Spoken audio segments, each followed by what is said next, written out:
Ano yan? Tayo ko na. Na ako. Tinapon yung ano yung gwardiya na yun?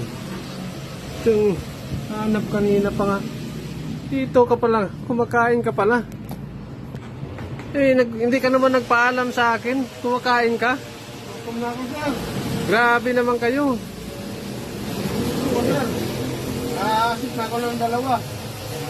Dapat nagpapaalam kayo sa akin. Hindi yung iiwanan yung pwesto. Magpa-assist kayo. Hindi pa nga, wala pa nga sa oras ang break time. Ano klase? Saglit na ako, sir. 5 minutes. Wala kayong respeto ah. Pasensya na, pasensya na. Yan ang lagi ang ano nyo.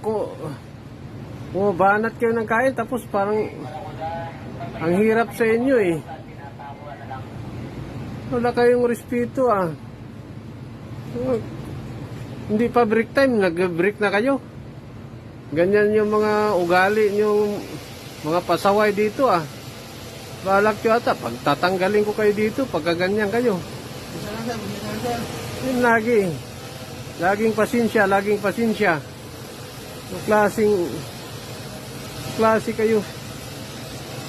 Buti kung lagi lang tayo maayos yung duty natin. Hindi mo pa nga maayos-ayos yung duty mo. Tapos kain lang na ba, binabantayan mo.